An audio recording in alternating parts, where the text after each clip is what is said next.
I gotta make my video of the day. Don't worry, I'm not driving, I'm parked. Because I'm safe.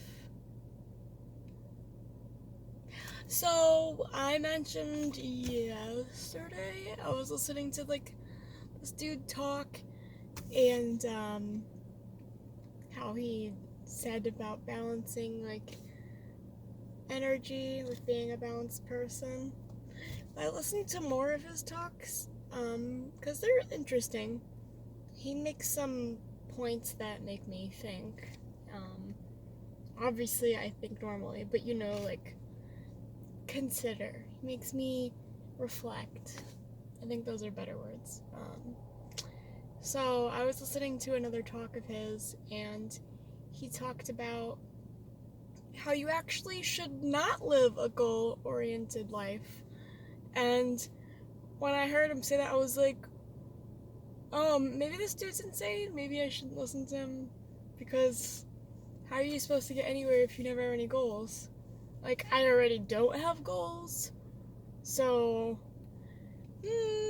but since I don't have any goals in the first place, and because it was such a controversial statement, I listened, and I was like, okay, let me put my reservations aside, put my prejudice about how I think things are supposed to go, and judgments about the quality of life I want to have, and I think I'm supposed to get there. Let's put all that aside and let's just listen to what this guy's saying. And it was really interesting. He said, when you make a goal, it's based on, firstly, all the information that you have in the present moment, which is limited because you're a human, but also that's going to change every day as you experience new things. So you're making a plan for, let's use an example of a 5-year plan, because that's kind of a common practice in business, especially, or health-wise. People oh, I have a 5-year plan that I do this, and eventually I'll look like this, or I'll run this marathon and do whatever. So if you're doing a 5-year plan, you're making information. What? You're taking information from today, and you're projecting it 5 years in the future when you don't know anything that's going to happen and what the world's going to look like in 5 years. And I was like, okay, I see where you're going.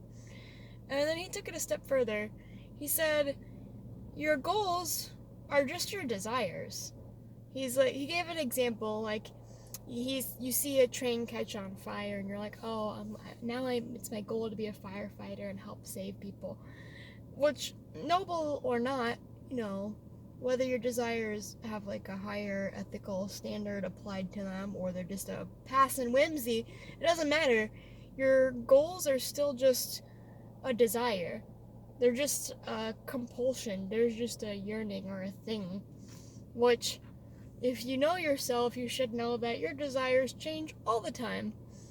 And he made the point that if you followed the desires you had when you were a teenager, your big goals, would you really want those to all come true? If all of your desires, all of your goals you ever made, ever, and we're assuming you didn't want to murder people, just a goal that you had or something you wanted, if all of those came true, could you really live with that kind of life that you wanted? Because you're a constantly changing person, or at least you should be. If you're not a simpleton who never grows, then I'm sure you're probably not going to do anything and don't care. But for most people who do anything up here between their ears, that would probably be terrible if all of your desires came true.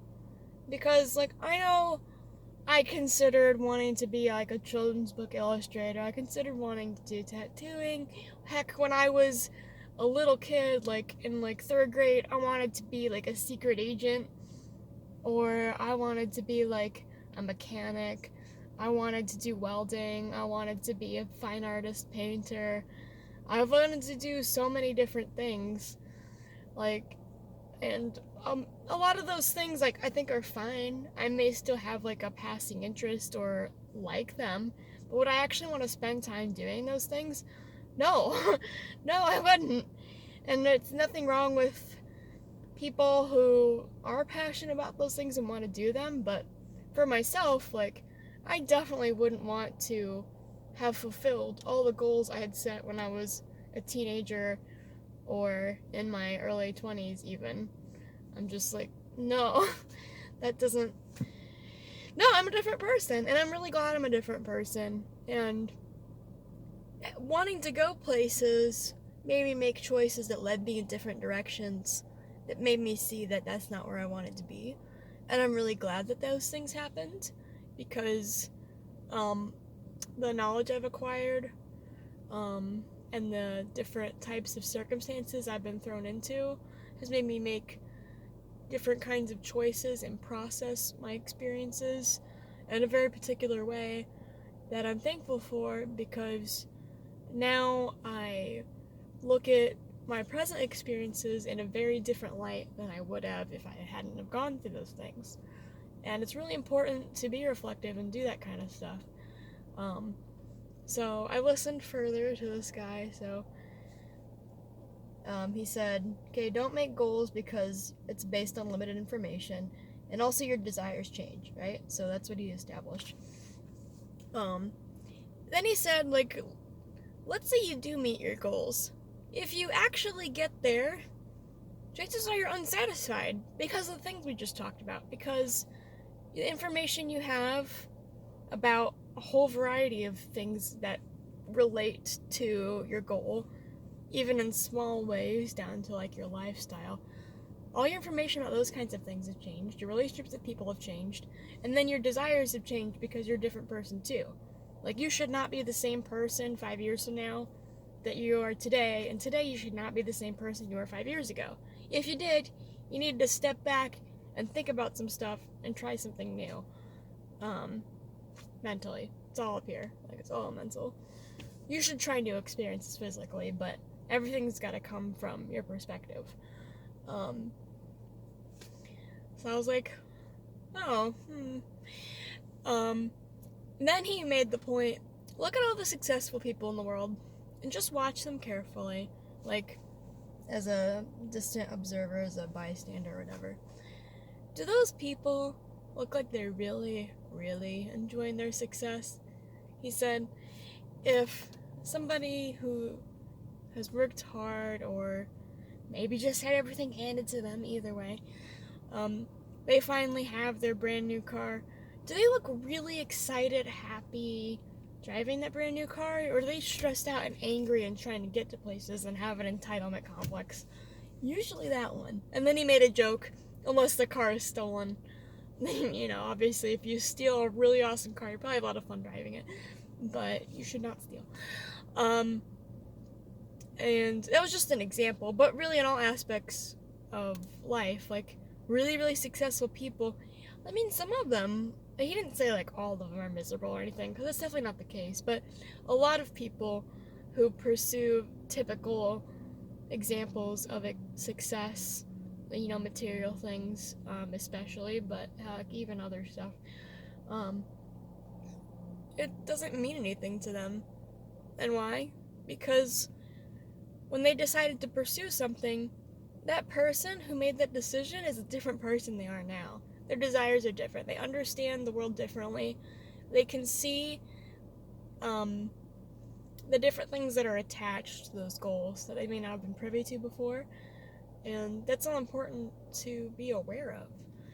And it's also to be aware of the fact that there's so much we don't know. Just to like say, hey, yes, I affirm that there's a bunch of stuff I have no idea about and I will probably never learn. You know? Like, all the available information in the world, universe, whatever, it's massive, and I know like a tiny sliver. I don't know anything. And that's okay. But just being aware that I don't know anything. What was the other point he made? I'm trying to remember. I watched this like hours ago. And then I had a shift, so I'm trying to remember. Through the morning fog. Well, you gotta sit and watch me think. Let's see here. Oh yeah. So he talked about instead, you should focus on being devoted to the process of what you're in right now.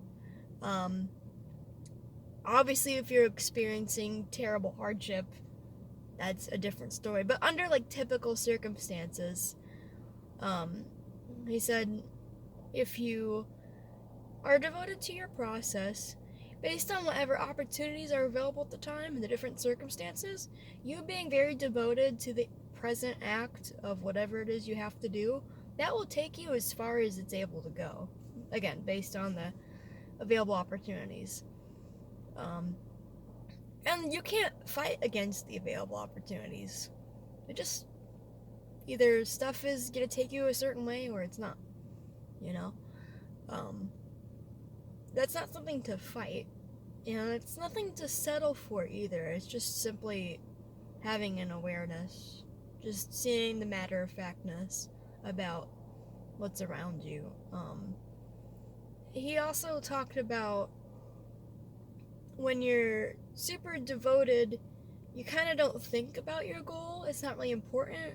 You realize that when you're being diligent to the action, the results naturally come, because typically actions don't just have nothing happen to them. There's usually effects to what you're doing. Maybe they're small or seem insignificant. Maybe they don't give you monetary value. But if you're working on something that you care about, then those are going to bring effects that are meaningful to you. If you care about something and you work on it, you're going to get effects that you care about. And that was an interesting way to look at the world.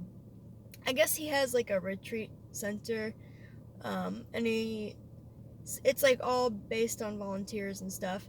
And everybody there is like poor, but they're like super happy and they're diligently working, and the retreat center is like a super well-running machine, basically.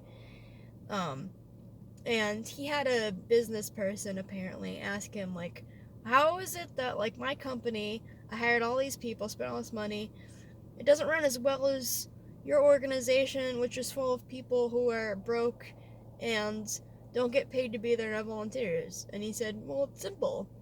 They're devoted to the process of why they're there. They're there because they care about something. And so results or little treats of success aren't important, because that's not what it's about. They're not there for little prizes. They're there because the process is fulfilling to them. And when you are devoted to a process that's fulfilling to you, and you don't even like think or care about results, the act of being so invested in what you're working on is going to, of course, in turn, produce a hard-working result. But you can't be all caught up and focused on it, because you probably won't get there, because your head's in the future and not in the present, which is the only place your body actually is. And two, your cares are focused on gain. And if you're always focused on gaining, you're always going to be dissatisfied, because you're focusing on gaining and not to the actions that get you that instead, then you're just going to constantly be without. And having a mentality of always trying to get something is always having a mentality that I don't have it right now. I need to get it, but I don't have it now. I'm trying to get it because I don't have it right now. And that kind of mentality of being without, even though you think it's entrepreneurial or having a drive or being a go-getter, searching after your dreams, it is kind of negative, because you're saying to the whole world that what's around me is not good enough. And maybe it's not good enough, but it's still all you have. So you either need to find something else that's important to you, or realize that the things in front of you are actually important. And that's the kind of stuff I think about just cause. Anyway, these talks have been helping me out a lot, like the ones I've been watching online. Hopefully this made you think and you got something out of it. Bye.